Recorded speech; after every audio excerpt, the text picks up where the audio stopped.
Olá, muito boa tarde para você que nos assiste.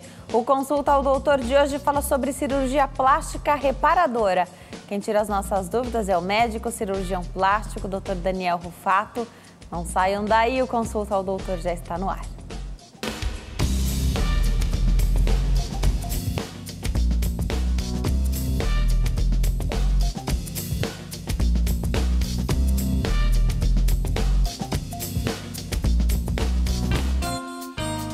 Olá, para você que nos assiste de qualquer parte do mundo, o Consulta ao Doutor já está no ar. Hoje para falar sobre cirurgia plástica reparadora. Aproveita para tirar sua dúvida, você pode fazer a sua pergunta a partir de agora pelo telefone 0 operadora 11 3337 5886, 3337 5886. Participe também pelo facebook.com/consulta ao doutor, facebook.com/Denise Luque. As duas páginas estão sempre atualizadas com o tema do programa. Comente fazendo a sua pergunta, escreva na linha do tempo ou então mande através da mensagem particular. Estou te esperando no meu Instagram também, @DeniseLuque. Espero sua curtida por lá, segue o perfil, vai curtindo as fotos, dá para você mandar sua pergunta na última foto, colocar sua pergunta na última foto que tem publicada lá, ou então através das mensagens particulares que eu leio também. Aproveita que você consegue assistir a toda a nossa programação ao vivo pelo canal da HIT no YouTube, é muito fácil, olha aí. Perdeu seu programa favorito? Agora você pode escolher a que horas quer assistir os conteúdos da HIT. Acesse o YouTube e se inscreva. Canal HIT TV. A TV que faz a diferença cada vez mais perto de você. Aproveita para se inscreva no canal, ative as notificações para receber cada vídeo que sobe ao ar. Cada vez que a gente transmite a programação, você recebe de tempos em tempos aí a mensagem de que nós estamos ao vivo e transmitindo também simultaneamente pelo canal da HIT no YouTube. É muito fácil e vale a pena porque você consegue compartilhar todo o nosso conteúdo também, ver e rever quantas vezes você quiser. Hoje, para falar sobre cirurgia plástica reparadora, eu recebo o Dr. Daniel Rufato, médico cirurgião plástico. Doutor, obrigada por ter vindo hoje aqui e vai ser um prazer conversar sobre essa que, na minha opinião, é a área mais bonita da cirurgia plástica, que é do reparo, da reconstrução, né? Obrigada, doutor. Obrigado, agradeço aqui o convite e vamos falar um pouquinho sobre a cirurgia reparadora, que está crescendo demais aqui no Brasil, né? Sim. Então vamos lá, vamos conversar sobre todos os temas. Perfeito. Quando a gente fala de cirurgia plástica, logo vem em mente a questão estética, né? Mas existe um trabalho aí da cirurgia reparadora que é muito bonito também. Todo o trabalho da cirurgia plástica é muito bonito. Mas de repente você devolver ali aquela pessoa que não por vaidade ela quis mudar alguma coisa, mas pode ser um acidente, mesmo uma cicatriz, porque a gente sabe que quando uma cirurgia é feita de urgência e emergência, pensa assim em salvar a vida do paciente, claro. Não na melhor cicatriz que vai ficar ali, né? Aliás, eu quero começar por essa questão da cicatriz. E olha que muitas mulheres têm relatos maravilhosos de parto cesárea, mas não gostam da cicatriz, por exemplo. Ou uma cirurgia abdominal, mesmo queimaduras que não deixam de ser cicatrizes, né? Dá para trabalhar nessa área? Sim, com certeza. Além como você citou, uma cicatriz de uma cesárea, mas principalmente os acidentes, né? Que além da parte estética da cicatriz, sim, ela vai ter, grandes vezes, uma perda da parte funcional. Então, você vai alterar uma movimentação, você pode ter uma coloração diferente da pele, isso então vai marcar a pessoa, então você olha, tem aquele aspecto feio. Então, a cirurgia plástica ela vai ajudar a melhorar a qualidade e, principalmente, a autoestima também desse paciente. Perfeito. Não só a parte estética, mas também como a parte funcional, né? Você lembrou bem, o queimado, ele tem um repuxo na pele. Com certeza. Né? Às vezes até a mobilidade, por exemplo, fica comprometida Quando mesmo. a gente tem uma queimadura, então vai depender do grau da queimadura. O grau seria a profundidade da queimadura. Então, quanto mais profunda a queimadura, principalmente queimadura de segundo grau, mais profundo ou terceiro grau, com certeza a gente vai ter algum grau de perda da função devido à cicatrização que ela gera uma contração. Então, isso o paciente passa a não ter toda a movimentação e a cirurgia vai ajudar a voltar normalmente à função desse membro, da perna, do braço, na região do rosto. Então dá para melhorar bastante. Agora, doutora, a gente sabe que em pequenas partes, né? Imaginando num machucado, uma ferida, a nossa pele se refaz e ela se refaz perfeita ali. Qual é a característica diferente? Por que no queimado é diferente? E por que a pele não volta com a mesma elasticidade, a mesma qualidade, até mesmo a mesma coloração? Então, vai depender muito da profundidade da queimadura. Quanto mais profunda, a pele não tem a capacidade de regenerar a parte mais superficial. Então, uma queimadura até um segundo grau mais leve, ela vai voltar normalmente, até a coloração volta normalmente. Já um mais profundo e um terceiro grau, aí principalmente a gente perde todas as células da derme, então ela vai cicatrizar de uma forma mais grosseira, né?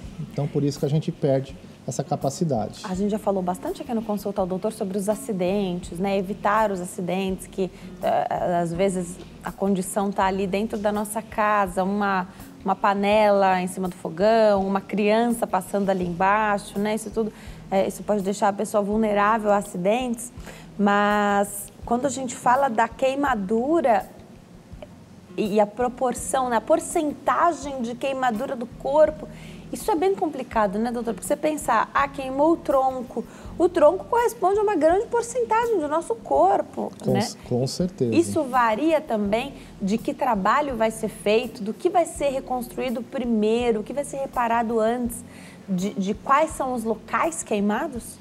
Então, o que acontece quando a gente tem uma queimadura de grande proporção é que a pele, ela é um órgão do corpo humano. Sim. Então, ela tem a função de proteção. Então, quando o paciente perde essa pele, ele aumenta o risco de ter uma infecção, ele aumenta o risco de vida mesmo. Então, primeiro a gente vai pensar em salvar esse paciente. Então, nós vamos reconstruir esse local afetado e depois nós vamos pensar em tratar as sequelas. Então, são dois tratamentos diferentes. Primeiro a vida, depois a gente vai buscar tratar essas sequelas. Perfeito. Deixa eu aproveitar e convidar para o nosso bate-papo a nossa repórter que está nas ruas da capital paulista. Roda a vinheta.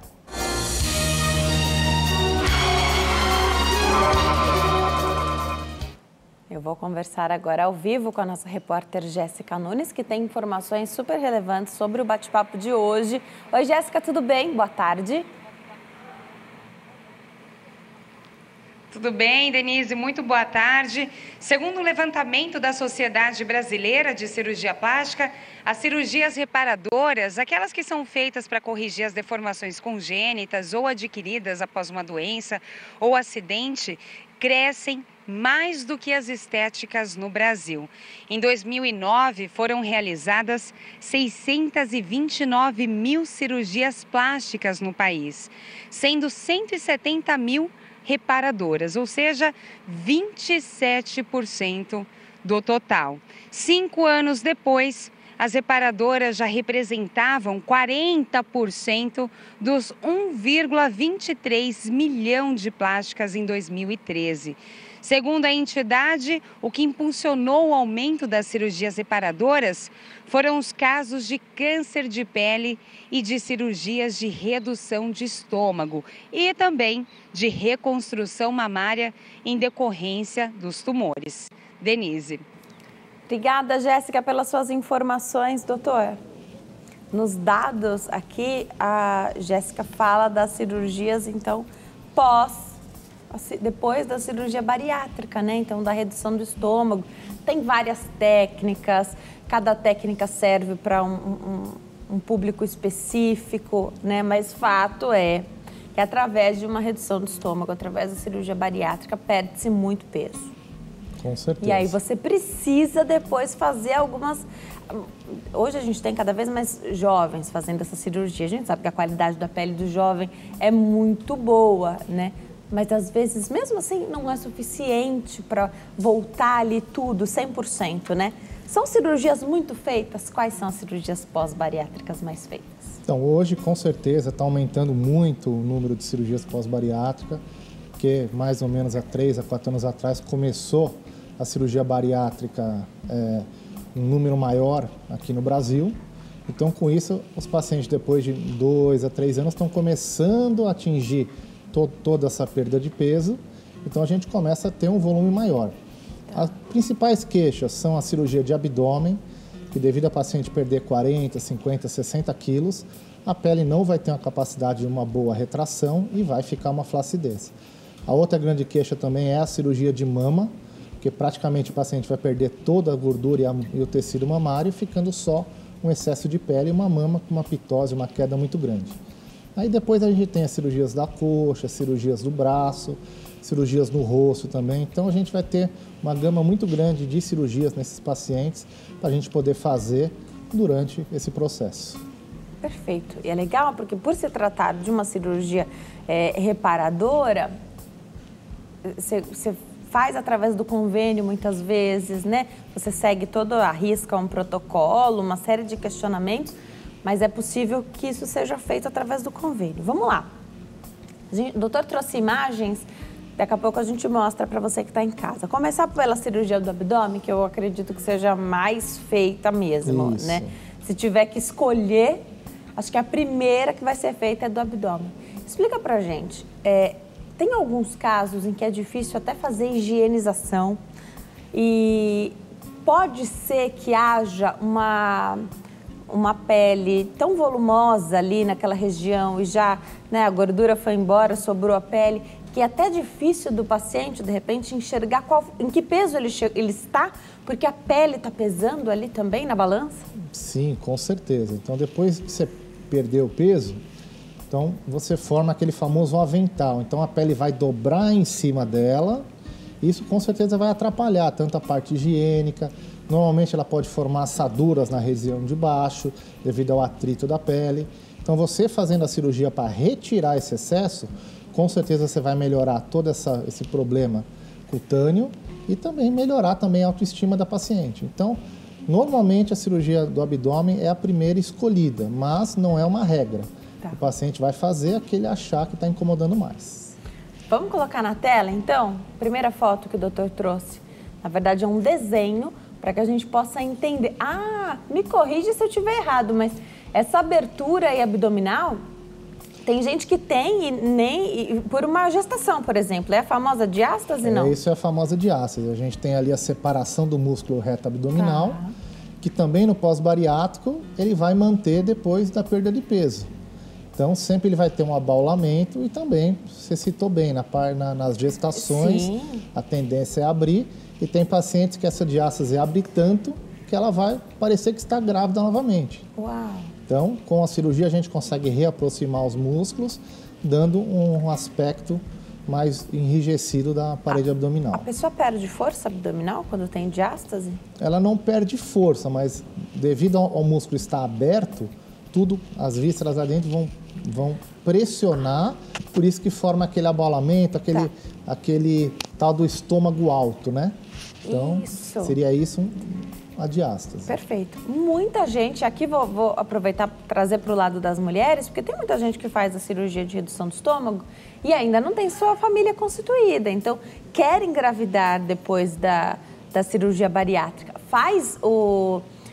Você aproxima esse músculo mesmo assim? Não, você pode aproximar, uma futura gestação não vai atrapalhar nesse procedimento. Então, mesmo o desenvolvimento da gestação não vai ter nenhum problema, você pode fazer sem problema nenhum.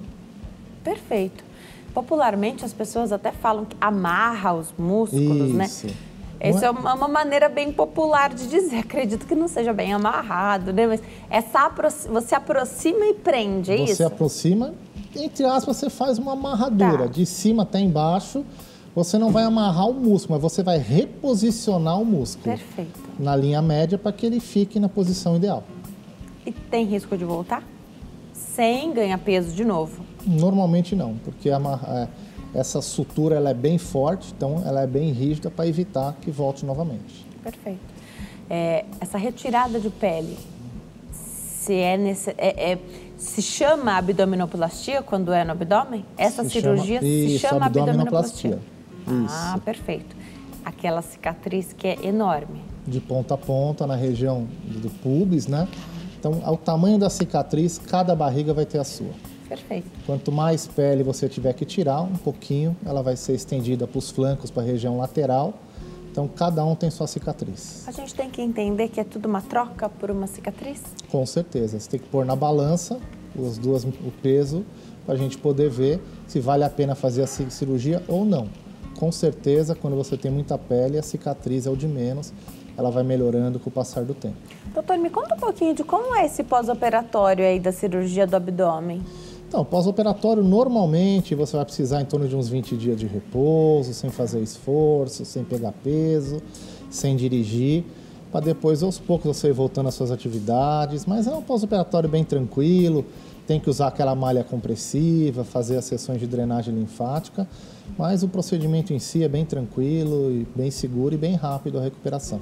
O que os pacientes falam sobre o uso dessa cinta, né? Eles dão... O pessoal conta que a cinta dá mais segurança até, porque acredito que haja um medo até de fazer um movimento abdominal, né? E a gente, para levantar, para sentar, para se mexer, para caminhar, a gente tem essa Isso é uma coisa até engraçada, porque quando você fala para o paciente, pode tirar a cinta, ele não quer. Me sinto seguro e vou ficar mais. Tudo bem, então, também. No começo é um pouco incômodo, claro, porque você está muito inchada, está um pouco dolorida, mas depois do processo inicial de cicatrização, você pode usar, normalmente você usa em torno de 2 a 3 meses, uma cinta elástica para ajudar a não inchar tanto e ajudar a colar a pele mais rapidamente. Agora, doutor, tem muita gente que não fez uma cirurgia bariátrica, não perdeu grande volume assim de peso, mas reclama de uma concentração ali de gordura, uma protuberância abdominal, o famoso estômago alto. Dá para trabalhar isso mesmo que você não tenha perdido grande quantidade de peso? Sim, o que vai determinar você indicar a cirurgia seria a quantidade de pele que o paciente tem. Então, se o paciente tiver uma indicação de fazer abdominoplastia, você pode retirar todo esse excesso de pele. Em alguns casos, se o paciente não tem excesso de pele e tem a musculatura aberta, diástase, você pode tratar com uma cirurgia só para tratar essa diástase. E se ele tem um excesso de gordura, você pode associar ou não uma lipoaspiração. Então, a avaliação do profissional é importante para a gente definir qual é a melhor cirurgia para cada paciente. Perfeito. Já a gente fala das mamas, eu pedi para o doutor trazer aqui vários tipos de prótese de silicone. A gente vai falar um pouquinho sobre essas próteses. Pedi para o doutor trazer também uma prótese que a gente poderia cortar, né? Para a gente saber de que material é esse, de que consistência tem esse silicone. Então, já a gente vai entender tudo isso, porque a cirurgia das mamas também é muito feita, doutor. E ela também é muito requisitada pós-bariátrica e depois de gestações, com o próprio passar do tempo. Mulheres que, de repente, têm as mamas muito volumosas e desejam fazer essa redução, até por uma questão da coluna mesmo, que está sofrendo com esse peso todo. É recomendação médica, às vezes, né?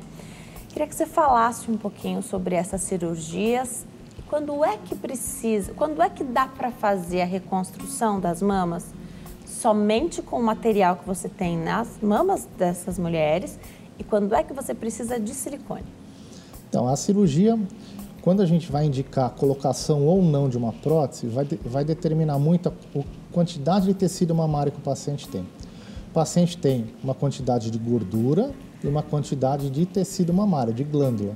Então, quando o paciente tem uma mama muito gordurosa, que seria aquela mama mais mole, onde normalmente ela tem uma queda um pouco maior, nós vamos indicar a utilização da prótese. Quando o paciente tem uma quantidade boa de glândula, a gente vai usar a própria glândula para fazer a montagem dessa mama. Então, seria mais pela quantidade de tecido mamário ou não que vai indicar a utilização ou não de uma prótese. Isso pode estar ligado à idade, mas pode ser que uma mulher mais velha tenha mais tecido mamário. Pode, com certeza. Tá. Isso vai muito da genética de cada um. Perfeito. Mostrar aqui um pouquinho das diferenças entre as próteses, né? Porque quando a gente fala de prótese de silicone, parece que é tudo a mesma coisa, mas na verdade existe uma série de medidas até que serão feitas e tiradas do corpo dessa mulher, né, doutor, para saber o que o corpo dela comporta. O que é o mais utilizado hoje, doutor? Então, hoje normalmente a prótese mais utilizada é a prótese redonda, né? tanto de perfil alto como de perfil super alto. Perfil alto seria esse modelo que a gente tem aqui, onde ele é mais redondinho. E o perfil super alto seria um modelo onde ele é um pouquinho mais estreito e tem uma projeção um pouquinho maior. Então, as características de cada paciente vai indicar o tipo de prótese que a gente vai usar. Tá. Vamos colocar na tela essa imagem que a gente tem, então, fica mais fácil da gente entender. Perfil alto, perfil super alto. O que é essa prótese anatômica, doutor? Então, essa prótese anatômica é também chamada aquela prótese em gota. Tá. Então, é um tipo de modelo de prótese onde ele vai te dar uma projeção mais inferior e não projetar tanto a parte superior. Então, é para alguns casos específicos, o paciente que tem uma mama mais curtinha, então a gente consegue colocar ela, deixando um ar mais natural. Se colocar uma prótese, um perfil redondo, ela pode ficar aquela bola, uma prótese um pouquinho mais artificial. Perfeito. Tá? Eu falei certo quando disse que várias medidas vão ser tiradas para ver o que o tórax dessa mulher comporta, porque beleza é proporção também, né, doutor? Com certeza, falou certíssimo. O que vai determinar o tamanho da prótese é alguns parâmetros. O diâmetro da base da mama, elasticidade da pele, a quantidade de pele que a paciente tem. Tudo isso vai influenciar da gente escolher o plano correto, o tipo de prótese correto e o perfil, se ele vai ser alto, moderado, super alto, para a gente poder ter um resultado mais natural e um resultado bonito para a paciente. Perfeito. Eu vou me preparar, doutor, para dar um recadinho. Enquanto eu chego até lá, tudo isso que você está falando vale para todo mundo que quer colocar uma prótese de silicone ou faz diferença se a gente está tratando aqui de uma mulher que teve câncer de mama, já passou de repente por uma cirurgia, às vezes não foi liberada a colocação da prótese no mesmo tempo da cirurgia de retirada dessas mamas. Quero entender, faz diferença? Com certeza, faz diferença, porque a reconstrução de mama, a gente está reconstruindo o órgão inteiro. Então, vai depender muito das condições clínicas do paciente, dele poder fazer a utilização da prótese num plano cirúrgico logo que fez a reconstrução ou num plano que vai fazer numa reconstrução tardia. Isso interfere muito. Vamos para o intervalo? No próximo bloco tem mais bate-papo. Até já!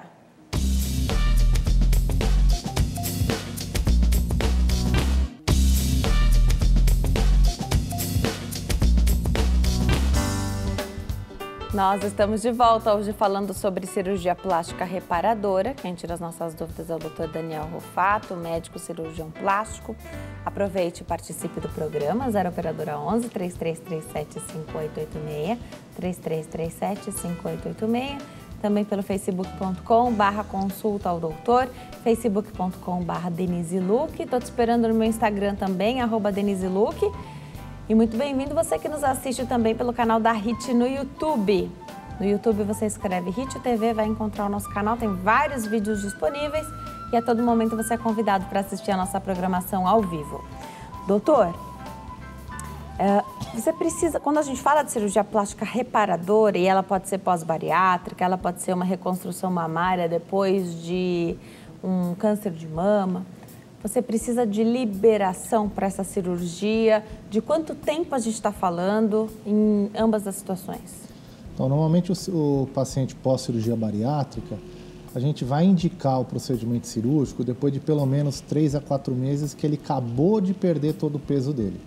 Porque se ele fizer a cirurgia antes, ele vai continuar perdendo peso, nós vamos perder todo o resultado dessa cirurgia. Então, a gente precisa que ele estabilize o peso, isso normalmente é em torno de 12 a 18 meses. E depois desse período, ele estabilizou o peso, a gente vai ter um período de 3 a 4 meses, a gente pode começar a fazer o procedimento das cirurgias reparadoras. Já no câncer de mama, quem vai determinar o tipo de reconstrução é uma equipe multiprofissional, com um oncologista, um mastologista. Hoje, normalmente, a grande maioria das reconstruções são feitas no próprio intraoperatório da retirada da mama. Então, você vai agilizar o processo de reconstrução, fazendo com que o paciente não passe por novas cirurgias, que já é um trauma maior junto ao câncer da mama. Perfeito. Muitas vezes é possível fazer essa reconstrução no mesmo tempo da cirurgia de retirada, né? Mas, às vezes, o corpo precisa de um tempo maior, às vezes o médico precisa reavaliar. em nada muda o resultado. Não, com certeza não. O que vai determinar mesmo é o tipo de câncer e a qualidade clínica do paciente no momento da cirurgia da mastectomia. Então, se o paciente está bem, não é um câncer tão agressivo, você consegue, logo na mesma cirurgia, fazer essa reconstrução. Então, você vai diminuir o procedimento cirúrgico do paciente em etapas. Agora, doutor, quando a gente fala de cirurgia plástica estética e da colocação da prótese de silicone nas mamas, nessa questão, a gente se preocupa muito e fala bastante se vai ser embaixo do músculo, se vai ser por cima do músculo a colocação dessa prótese, se vai ser pelas axilas, se a incisão vai ser por baixo das mamas. Isso difere em alguma coisa? Isso é preferência do cirurgião? Modifica resultado? Sim. Em relação à incisão, já seria uma preferência do paciente. A gente pode fazer a incisão no sulco mamário, ou na região da areola, ou na região axilar. Tá. Qualquer uma das três a gente vai ter o mesmo resultado. Já o plano a ser escolhido, se ele vai ser subglandular ou se vai ser embaixo do músculo, que é o submuscular, isso já é uma definição do profissional. Porque o que vai determinar seria a quantidade de tecido mamário que o paciente tem e isso vai influenciar no resultado da cirurgia. Quando um plano é mal escolhido, a prótese vai ficar um pouco mais visível, ela vai ficar mais artificial. Então, isso daí é uma definição do profissional, do cirurgião plástico. Tá. Esse estudo que é feito, ele também tenta evitar o aparecimento de estrias na região das mamas? Então, isso não tem muito como a gente saber, tá? O paciente pode ou não desenvolver estrias, então a nossa orientação é hidratar bem, tanto antes da cirurgia, como logo depois no pós-operatório, para a gente tentar evitar que forme. Em quanto tempo se chega... O que é o resultado final da cirurgia das mamas? Em quanto tempo a gente obtém? Numa mamoplastia redutora, em torno de 6 meses a gente já tem o resultado da cirurgia. Na mamoplastia de aumento, que seria a prótese, em 3 a 4 meses a gente já tem o resultado final, a mama já totalmente montada, a mama já desinchou, então a gente consegue o resultado final. É verdade que a mamoplastia redutora é mais agressiva do que a mamoplastia de aumento? Sim, com certeza. Porque além de a gente tirar um excesso de pele, nós vamos mexer na estrutura interna da mama, retirando também tecido e fazendo essa montagem. A prótese, a inclusão da prótese, é feita uma pequena incisão no sulco e o tecido mamário vai ficar intacto. A gente só vai descolar ele da parede do tórax para ser introduzida a prótese. Então é bem mais tranquilo, tanto pós-operatório também. Eu te perguntei do resultado das mamas e esqueci de perguntar anteriormente do resultado da abdominoplastia. Em quanto tempo se tem um resultado que é final? Normalmente em torno de 6 meses a gente já tem o resultado final, exceto a parte da cicatriz na pele, que isso normalmente vai da genética de cada um, em torno de 1 ano e meio que a gente tem o resultado final. Agora, doutora, já que a gente está falando e tudo que é cirúrgico deixa uma cicatriz, como é que a gente previne ou faz estudo de queloide em cada pessoa? Então, queloide não tem um estudo que a gente pode falar, vai ter ou não vai ter. Tá. A gente tem as etnias que têm uma probabilidade maior, que seria o negro e o oriental. Então, pacientes que a gente olha, vê que ele já tem uma cicatriz um pouco mais elevada, a gente pode abrir mão de um tratamento chamado beta-terapia para ajudar que evite a formar, não que ela não vai formar, mas a gente pode ajudar. Então não tem assim, um exame que vai determinar, e sim tem uma probabilidade maior ou menor. E como é que a gente diferencia queloide daquela cicatriz que não está perfeita, mas não é bem queloide?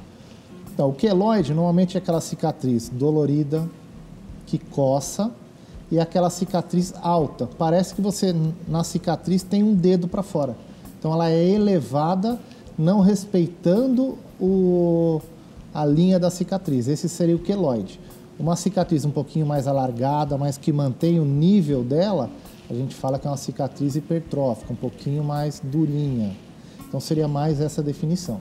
Dá para trabalhar também nessa cicatriz que está mais durinha, mas não é queloide? Sim, com certeza. A gente tem alguns tratamentos hoje que a gente vai amenizar, vai evitar esse acúmulo de colágeno, então ela vai endurecer um pouco menos. Então a gente tem uma gama de tratamentos para melhorar o aspecto da cicatriz. Perfeito.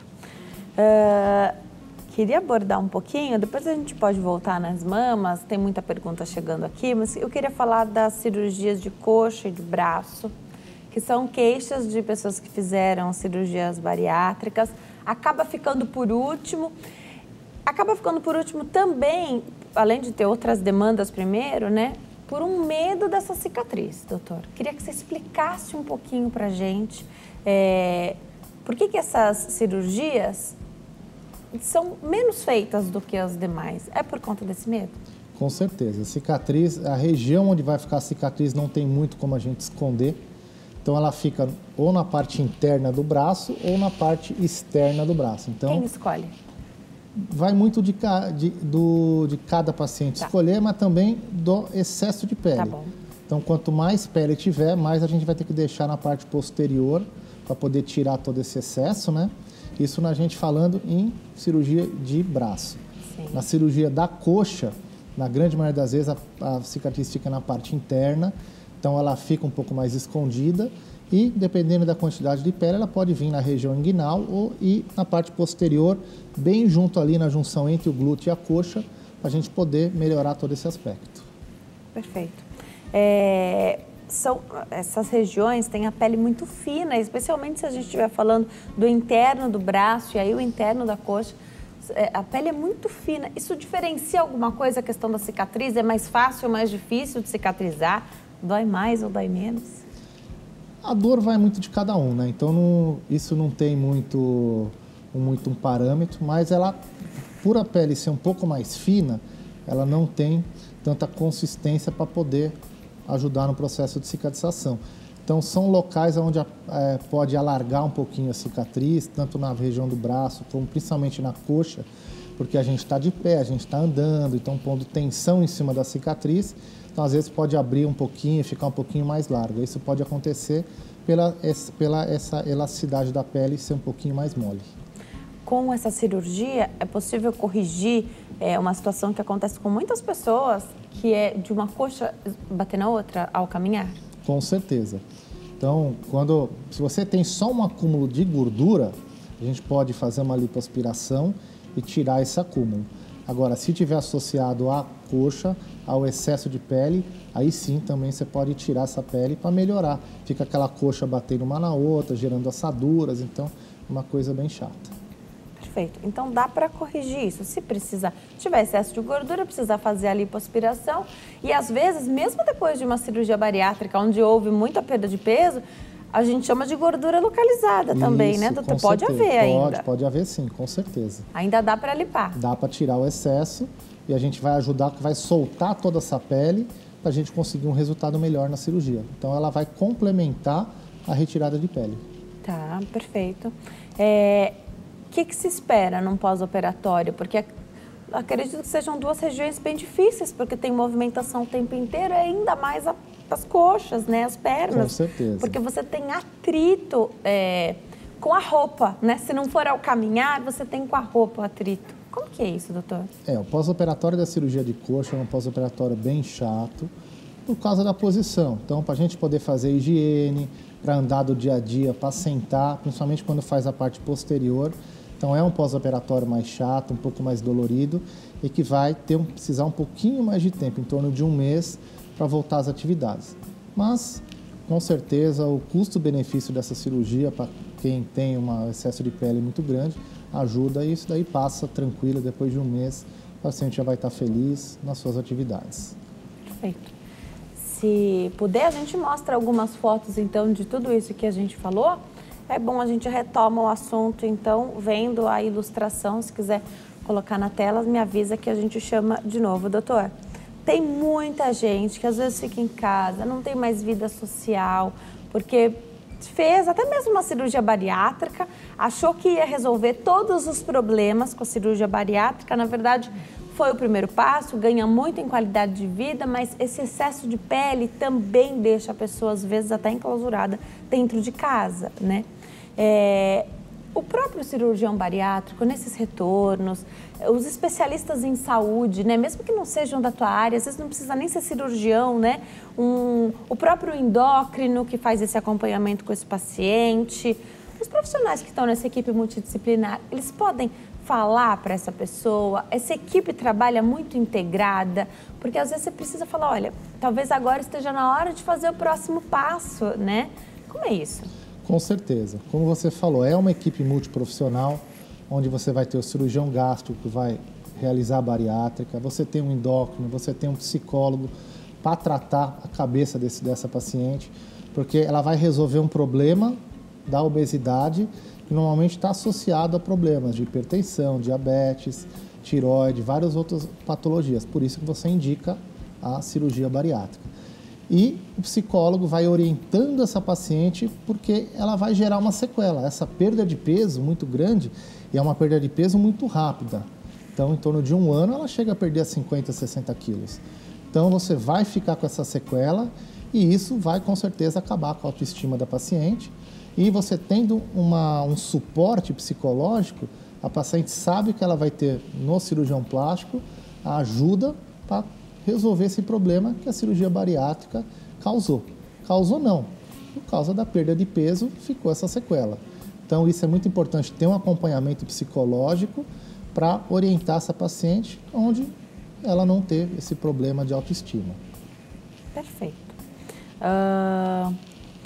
Doutora, algumas questões até da face com a perda de peso podem ficar comprometidas, né? Então, às vezes, uma papada muito grande, sobrou pele. Às vezes, o rosto, né? As pessoas costumam dizer que o rosto da pessoa que está mais cheinha é mais bonito, mas talvez por conta da gordura que escorre, né? As pessoas falam assim, do rosto, que às vezes vai acontecer com a idade, mas no emagrecimento muito rápido, ele também fica bem aparente, a pessoa parece que está abatida. Na verdade, ela está ótima, está na melhor forma física dela, saúde está maravilhosa, mas o rosto, a pessoa não está satisfeita. Dá para recolocar essa face no lugar, faz lifting, faz as pálpebras, né? Porque elas também podem cair. Conta um pouquinho para nós. Sim, com certeza. O grande problema do rosto, tanto com o passar da idade como no pós-bariátrico, seria a perda de volume, a perda de gordura do rosto. Então, o que vai acontecer? O rosto vai murchando e ficando aquele excesso de pele. Então, a cirurgia, ela visa reposicionar essas estruturas, tanto músculo como pele, e hoje a gente tem tantos preenchedores como ácido hialurônico, alguns outros preenchedores, e a gordura para a gente poder ajudar a modelar e recolocar esse volume que o paciente perdeu. Então a gente busca fotos antigas do paciente para a gente tentar com um enxerto de gordura e modelando normalmente essa face. Então a gente consegue dar um aspecto mais jovem, um aspecto mais jovial a essa paciente. E aí pode ser através de cirurgia e pode ser com procedimentos menos invasivos. Isso, com certeza. Hoje a gente tem vários procedimentos que é feito em caráter de ambulatório, de consultório, que não há necessidade da gente fazer a cirurgia dentro de um hospital.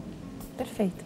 Tem várias perguntas chegando aqui, muita gente querendo saber se é melhor planejar férias para fazer esse pós-operatório bem feito. E mais, né? E mais, tem gente que tem filhos pequenos.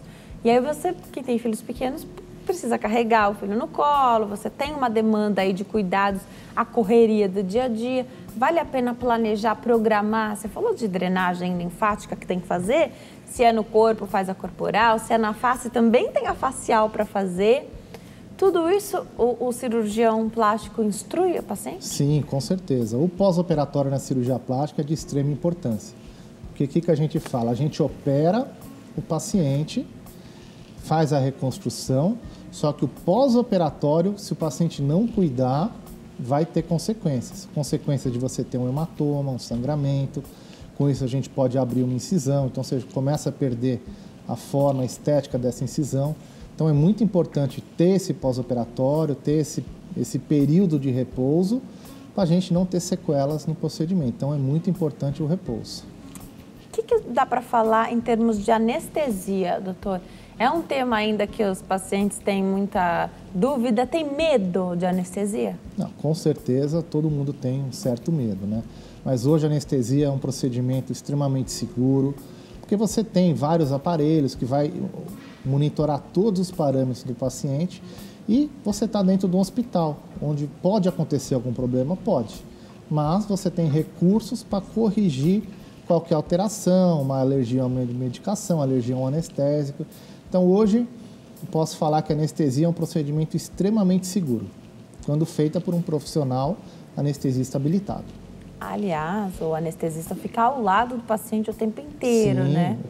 O anestesista é o primeiro que entra e o último que sai. Porque ele só vai sair quando o paciente estiver bem acordado, sendo liberado para o quarto. Perfeito. Tem telespectadora perguntando sobre coceiras depois de fazer cirurgia plástica. Ela fala da abdominoplastia que ela fez, mas o processo aí do pós-operatório pode incluir coceiras? Não é bem uma coceira. Se você tiver, normalmente você pode usar o micropore, ele tem uma cola, às vezes você pode ter uma reação que vai dar uma reação alérgica. Mas a coceira, pelo que eu entendo do que ela falou, no começo a pele vai estar meio adormecida. Então, aos poucos, ela vai voltando a sensibilidade, então pode dar uma sensação de coceira, de formigamento, isso pode acontecer. Isso, com o passar do tempo, ela vai melhorando e depois desaparece. A gente passou pela abdominoplastia, falou, e a telespectadora perguntou sobre o reposicionamento do umbigo. Refaz o umbigo, reposiciona o umbigo do paciente? Como que é isso? Então, normalmente você não refaz, você vai reposicionar. Então, você vai soltar o umbigo da pele, você vai puxar todo o excesso de pele. O umbigo ele vai estar exatamente no lugar que estava antes. Então, você vai ver o tamanho dele antes da cirurgia, você vai manter esse mesmo padrão. Então, ele vai ser reposicionado e vai ser fixado na parede abdominal para ficar um umbigo mais bonito, para não ficar aquele umbigo caído. Mas ele é reposicionado, você não vai reconstruir o umbigo. Normalmente, você não precisa. E em nada atrapalha isso, se precisou, sempre precisa fazer esse reposicionamento quando faz abdominoplastia, não? Sim, porque a gente vai ter que soltar toda a pele e a pele vai ser puxada. Então, às vezes você chega a tirar 10, 15, 20 centímetros de pele. Então, se você não soltar ele não vai permitir que essa pele desça. Perfeito, perfeito. E o próprio umbigo já é uma cicatriz, né? Então, ninguém vê nada da cicatriz ali. Com certeza. Ninguém enxerga que esse umbigo foi reposicionado, é isso, não, né? A cicatriz fica bem dentro do umbigo, em 95% praticamente fica imperceptível. Dá para mudar o próprio umbigo? Então, vou imaginar que alguém tem aquele umbigo que é mais saltadinho para fora, a pessoa não gosta daquilo, como se fosse uma hérnia, a pessoa não gosta. Ela gostaria que o umbigo fosse para dentro.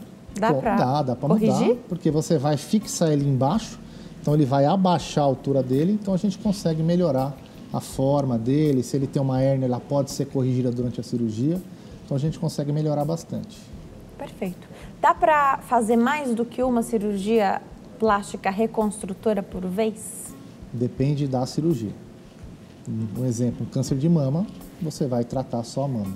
Agora, cirurgias reparadoras de abdômen, mama, se a paciente estiver em condições clínicas excelentes, você pode fazer mais de uma cirurgia. Isso dá para fazer. Tá. Então, dá para fazer mais de uma cirurgia, mas tudo vai depender também do momento ali. De repente, na hora, não foi possível fazer. Intercorrências podem acontecer. Como é que a gente diminui o risco?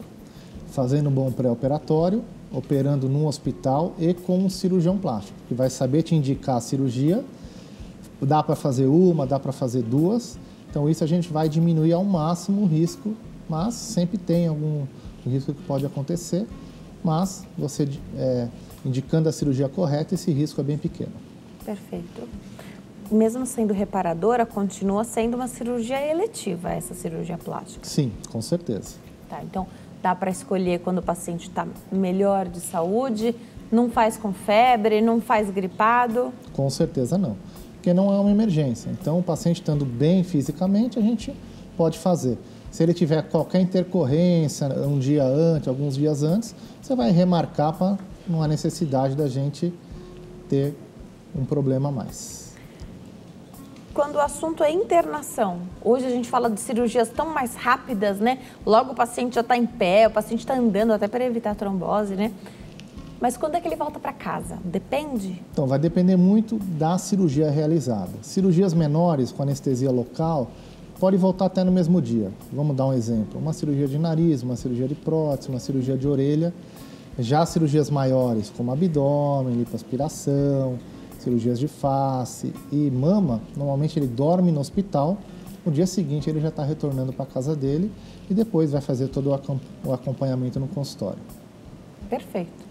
No próximo bloco, o doutor conta pra gente de quanto em quanto tempo ele vai rever esse paciente, o que você pede, se os pontos hoje em dia são absorvidos pelo corpo, se precisa voltar para uma consulta para retirá-los e o que fazer quando, isso é muito comum, já ouvi várias vezes as pessoas falarem, um ponto estourou, aí você enxergou ali, a pessoa não cuidou, ou enfim... Você teve um pouquinho de pus, um sangramento no local, o que faz? No próximo bloco o doutor vai explicar pra gente. A gente vai falar também da otoplastia, que é a cirurgia de correção das orelhas de abano, da cirurgia de nariz também. Não saia daí, até já.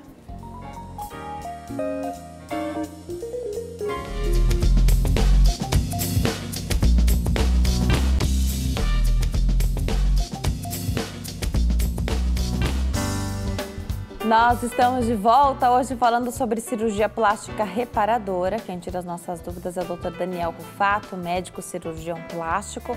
Participe do programa, ligue para cá, 0 operadora 11 3337 5886, também pelas nossas redes sociais que ficam por aqui o tempo todo para que você possa entrar em contato conosco. Doutor, deixei um monte de perguntas antes do intervalo, retomar algumas. Os pontos da cirurgia são absorvidos pelo corpo ou a gente precisa voltar para tirar? Então, vai depender muito do tipo de cirurgia. Hoje a gente tem materiais que são totalmente absorvidos, então a grande maioria das cirurgias a gente usa esse tipo de fios, né? Mas alguns pontos onde tem mais uma tensão, durante o procedimento a gente dá com os fios externos, mas são fios bem finos que não vai ficar uma cicatriz muito grande. Então hoje a gente tem vários tipos de materiais, até a cola que pode ser usado para a gente melhorar a qualidade da cicatriz. Então pode ou não ser retirado, mas é importante a gente no pós-operatório ir observando esse procedimento. Nesse período, um ponto estourou, houve um sangramento, tem pus no local, por exemplo. E aí? Então, quando a gente tem o pus, a gente tem um processo infeccioso. Então, nós vamos tratar esse processo com antibiótico. A grande maioria das vezes não é pus, não é infecção, e sim é o tal do seroma. Seria aquele líquidozinho, quando a gente raspa, fica aquele líquidozinho amarelinho, aquilo seria o seroma, que seria a linfa. Então, a gente vai observar, às vezes a gente até pode dar um pontinho no consultório, nesse local que estourou esse ponto, para que fique uma cicatrização melhor. Mas a gente vai intervir de acordo com a necessidade, mas a grande maioria das vezes não é uma infecção, e sim um líquido que o organismo forma depois do ato cirúrgico. Tá. De quanto em quanto tempo vão acontecer as visitas nesse pós-operatório, doutor? Então, no começo, semanalmente. Então, no primeiro mês a gente vai ver aí, até se houver necessidade, mais de uma vez por semana.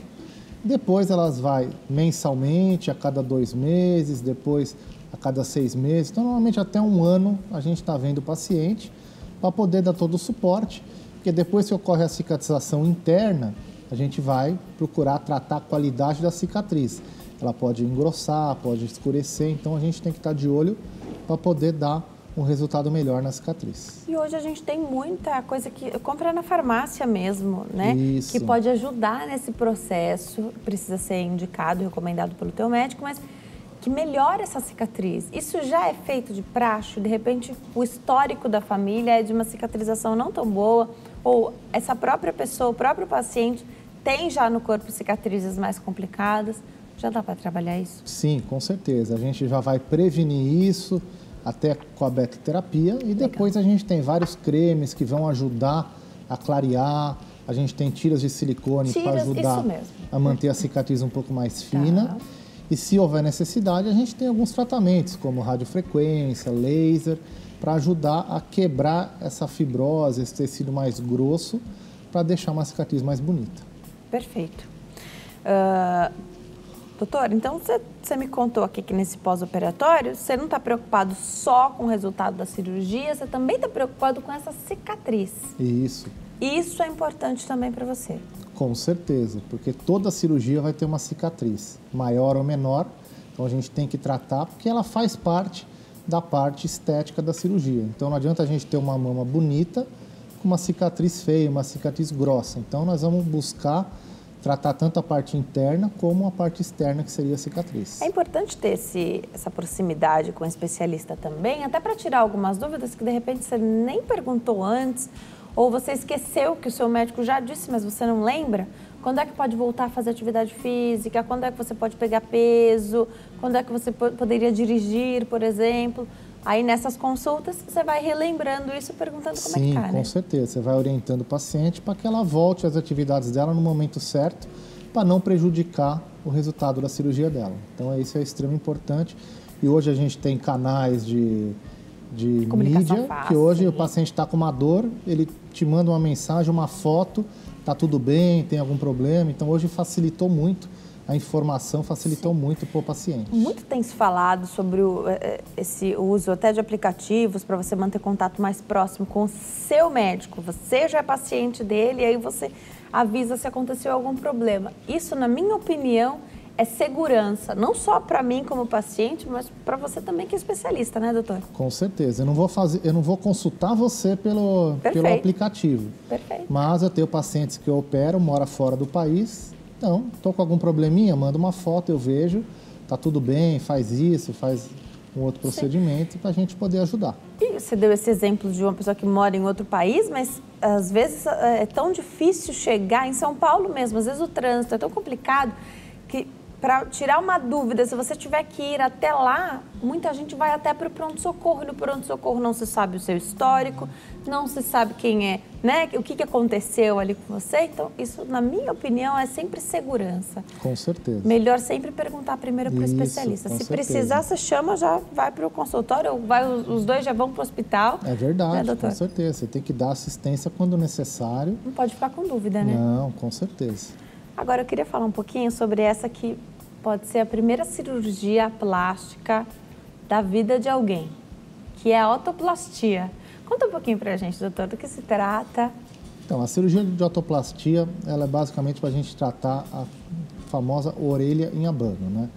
Normalmente é feito mais em crianças e hoje com o bullying, então hoje com certeza a gente consegue aliviar essa parte para a criança, que ela não vai ser tão gozada, não vai sofrer esse bullying, principalmente na escola, que criança realmente ela não perdoa.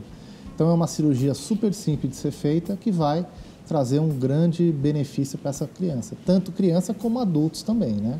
Então, colocar a imagem na tela, a partir de que idade dá para fazer a cirurgia de correção? Então, normalmente a partir do 7º ano a gente já consegue fazer, onde a orelha já cresceu, que tinha que crescer, então a gente consegue intervir nas regiões necessárias, que normalmente nessa figura a gente vai intervir principalmente naquela região onde está a concha amarelinha e principalmente na região rosinha, que é anti-hélice, para a gente poder refazer toda a anatomia dessa orelha. Perfeito. A nossa orelha tem uma curvatura ali, dá para corrigir? Às vezes tem gente que não tem a curvatura ou que tem até a anatomia fica diferente, fica até um bico na Isso, tanto orelha. Nessa cirurgia a gente pode tratar um excesso de cartilagem, pode remodelar essa cartilagem, fazendo toda aquela curvatura interna e principalmente colando a orelha mais na região da cabeça, que a orelhinha abana ela fica muito aberta e o paciente é gozado, chama de dumbo, então é uma coisa que é bem feia. Então a gente consegue melhorar bem. Então a gente tem uma animação, um desenho, onde a criança com a orelha aberta, depois da cirurgia a gente consegue recolocar no lugar, deixando um aspecto bem natural. Perfeito. Dessa cirurgia, quem faz mais são os meninos? Quem leva para o especialista primeiro são os pais? Essa condição pode ser genética? É sempre genética. A criança já nasce com a orelha em abano, ela não vai adquirir, não é uma doença que vai adquirir. Então, normalmente não tem, tanto menino como menina, claro, os pais que vão levar, mas é sempre a reclamação na escola, é sempre normalmente a mesma queixa, né? Tá. Então, isso não tem se é mais menino ou menina. Tem a orelha, a gente pode fazer, que vai beneficiar bastante. Dá para evitar esse bullying e fazer isso antes da idade escolar? Normalmente, o ideal é esperar o crescimento facial para ir depois fazer, que é em torno dos 7 anos de idade. O ideal, então, em torno dos 7 anos. Dos 7 anos você já consegue fazer. Está bem feita a cirurgia. Isso. Pode voltar essa orelha? Às vezes pode ter um grau de volta, não totalmente, porque a gente tira os excessos da cartilagem. Mas normalmente, se voltar é muito pouco, é 10%, 15% do que abriu. Então, se você fizer um pós-operatório direitinho, dificilmente ele vai retornar. Criança encara bem o processo de pós-operatório, doutor? Falar de dor é complicado, de novo, né? E os médicos também oferecem uma série de medicamentos para que seja tomado, então, se o paciente tiver dor. Mas criança encara bem? Pode dormir de lado? Então, a criança encara super bem, pode dormir de lado, porque ele vai usar aquela fita protetora. Então, essa fita vai fazer com que a orelha fique colada, para que a hora que você dormir, não tenha problema de virar a orelha e quebrar algum ponto. Então, ela encara super bem. Também hoje você coloca uma touquinha, um gorrinho. Então, o adulto normalmente ele é mais chato nisso do que a criança. Também porque o trabalho, você vai ter que usar uma faixa durante 30, 40 dias. Então, a criança sempre encara mais tranquilo. Perfeito, dá até para fazer desenhos nessa faixa. Então, você até vai customizar isso para a criança se ela não quiser usar, né? Já fica aí algo a mais para que ela cumpra esse pós-operatório. A cicatriz nem se fala, que é super escondida, você já falou, que fica aqui atrás. Na parte de trás da orelha. Da orelha. Se você não falar, ninguém vai saber, né, doutor? Claro, com certeza. Você vai saber quem já conhecia a criança, que vai olhar e falar tem alguma coisa diferente, mas em relação à cicatriz, ela é imperceptível, você não tem como ver. Você falou que essa é uma condição que já nasce com a criança. As mães ficam desesperadas quando a criança já nasce, e às vezes é por parto normal, a gente sabe que a criança vem um pouco amassadinha, né? Vem com a orelhinha amassada, dobrada, quero entender. Então, quando é que está diagnosticado uma orelha em abano, resolve, tem família que coloca fita adesiva para voltar essa orelhinha. Isso pode ser, como eu falei, um amassadinho do nascimento? Não seria um amassadinho do nascimento, né? Normalmente o parto que pode ocorrer, isso normalmente é aquele parto de fórceps, né? Pode ocorrer, mas esse tipo de amassadinho que você falou seria uma pequena alteração que, com o passar dos dias, ele vai sumindo. Tá. Então, seria mesmo a genética mesmo, e aos pouquinhos ela vai abrindo essa orelha.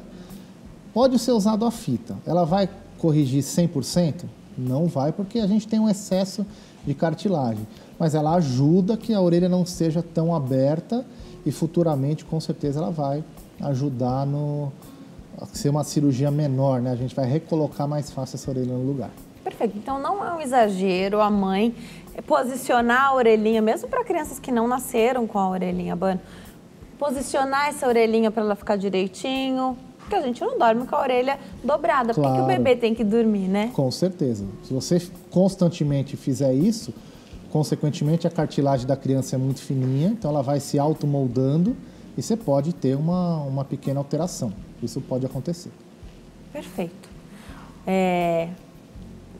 E saber que tem, né, a cirurgia para correção e cada vez mais acessível, cada vez mais fácil encontrar os especialistas.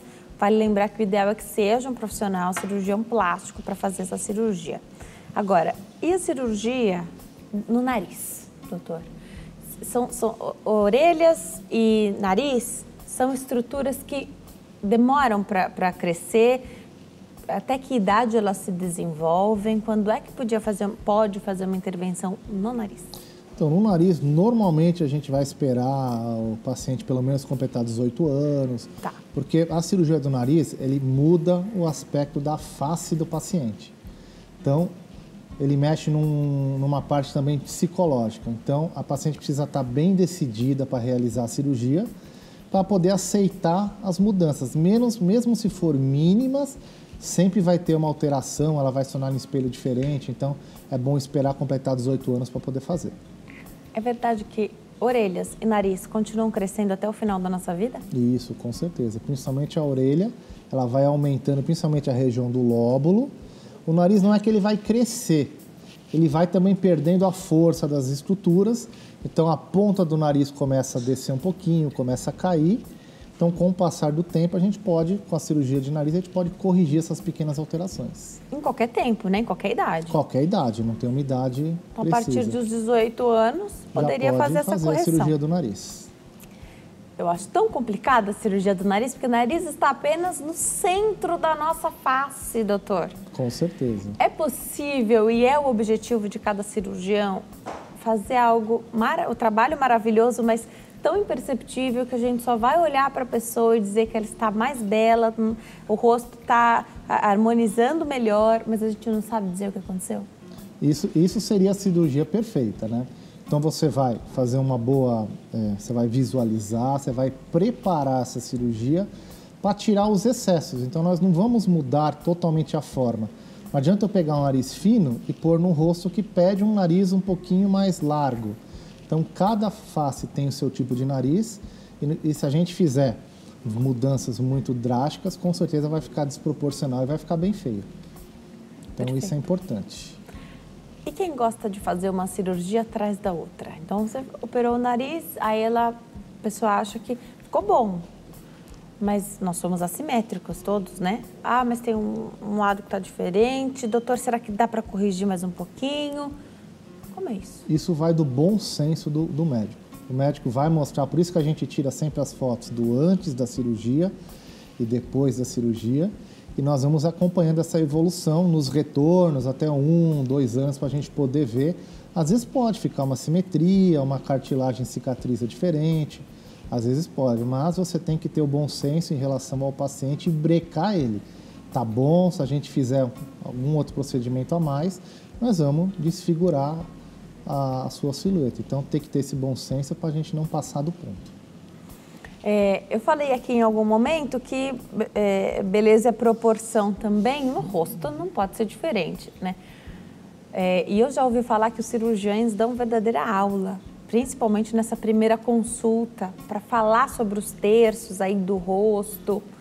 É isso mesmo? Para que o paciente possa entender um pouquinho mais sobre o que se entende por beleza, né? E como é que a medicina entende a beleza também? Então, isso é de extrema importância porque essas medidas, elas visam também mostrar para o paciente o que a gente vai conseguir com a cirurgia. Então, a gente tem uma proporção da ponta, com o dorso, com a abertura do nariz. Então, tudo isso, a gente unindo e mostrando para o paciente, ele vai entender o resultado que ele quer. Porque a função do cirurgião, além de fazer a cirurgia, é conseguir filtrar o que o paciente está querendo. Então, a gente não pode prometer a mais do que a gente vai conseguir, porque senão vai ficar uma coisa chata, o paciente não vai gostar. Lidar com a expectativa do paciente, relação médico-paciente, mas lidar com a expectativa das pessoas em geral é bem complicado, né, doutor? Com certeza. Não dá para garantir resultado, medicina nunca vai fazer isso. Essa conversa é muito importante? Sim, é a mais importante, que é eu saber filtrar o que você quer e eu saber falar, ó, Denise, eu não vou conseguir fazer essa cirurgia do jeito que você quer. Eu consigo fazer desse jeito. Você quer fazer? Sim ou não? Então, se eu prometer uma coisa que eu sei que eu não vou cumprir, eu vou estar sendo leviano com o paciente. Então, quanto mais claro você for, melhor vai ser o resultado e mais tranquilo vai ser o pós-operatório. Então, isso é de extrema importância. Essa expectativa você tem que passar para o paciente. Pode tomar sol depois de cirurgia plástica, doutor? Em torno de 60 dias, pode normal, aí depois é vida normal. Então, vai usar o protetor solar para proteger a pele, mas vida normal, não tem nenhum problema não. Vale a pena sempre proteger a cicatriz? Sim, seja ela qual for, sempre proteger o tomar sol? Sempre proteger, porque a cicatriz, o que ela é? Ela é uma pele mais sensível em relação à pele sadia. Então, ela sempre vai queimar de uma forma diferente. Então, para evitar que forme mancha, você vai passar o protetor solar para evitar que ela queime. Então, é importante. É normal ficar roxo? Então, a gente falou da cirurgia do nariz agora por último, e muita gente relata que, lógico que você tem vários relatos, pessoas que não tiveram nenhum hematoma e pessoas que ficaram com o rosto inteiro roxo, especialmente abaixo dos olhos. Isso pode acontecer? Isso é considerado normal? Isso é considerado normal, o inchaço e o hematoma, principalmente quando a gente vai mexer para fazer a fratura dos ossos do nariz. Então, normalmente sempre tem um sangramento, então pode ficar roxo, mas isso em torno de 10 dias praticamente é absorvido e depois não aparece mais nada. Tá. Eu falei do exagero aí de querer, de repente, fez uma cirurgia no nariz, quer fazer de novo, então fazer cirurgias no mesmo local, mas no corpo como um todo. O especialista, ele está trabalhado também, ele estudou para prevenir os exageros, os abusos na cirurgia plástica, né, doutor? Tem gente que sai de uma cirurgia plástica e vai para outra.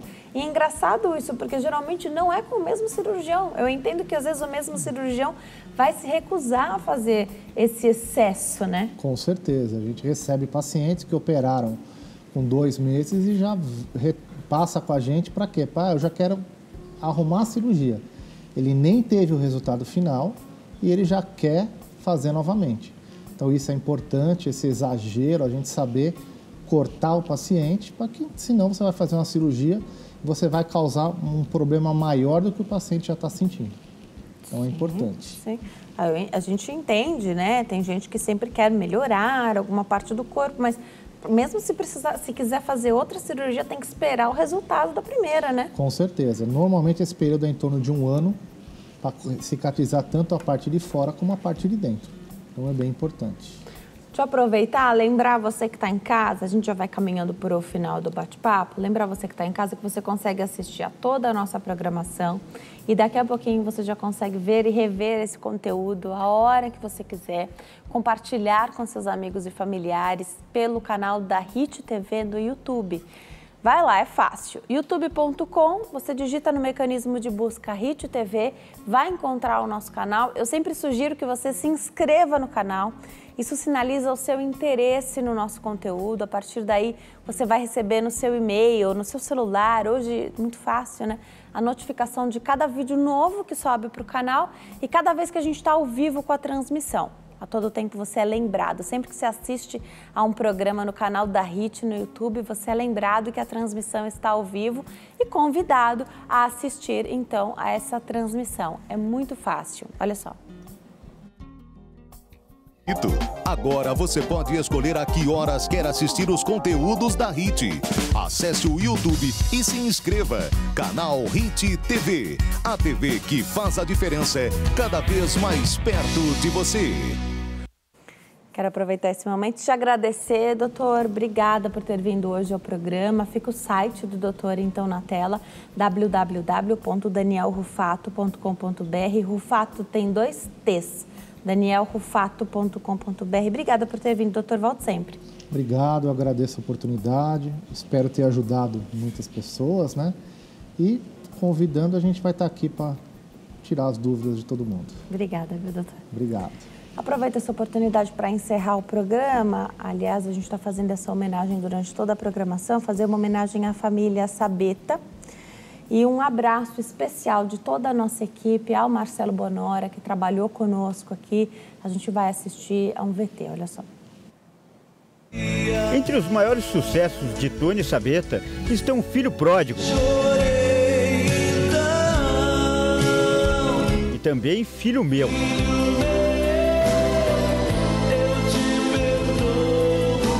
Foi pela fé que eu te busquei. Durante os 25 anos de carreira, o cantor compôs mais de 300 músicas e gravou 12 CDs de sucesso. A minha alma. Muitas das composições foram cantadas por outros nomes famosos.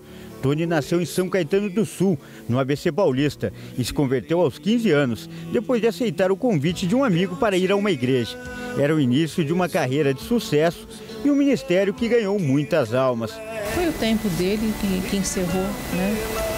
E foi uma vida muito bonita, uma história muito bonita, né? Uma pessoa fiel a Deus, temente a Deus, um cristão que merece todo o meu respeito, minha admiração. Tony passou o último mês de vida internado na UTI da Santa Casa aqui de São Paulo. Ele havia sido vítima de um AVC e na manhã desta terça-feira, por volta das 7 horas, sofreu uma parada cardíaca. O cantor morreu aos 55 anos. Além da esposa Suzy, Tony deixa 2 filhos e um neto. Fica aqui, então, o nosso abraço à família Sabeta e a certeza de que só Deus consegue confortar os corações aí da família nesse momento tão difícil. Fiquem com Deus, aproveitem bastante aí o final de tarde, a gente se vê amanhã. Tchau.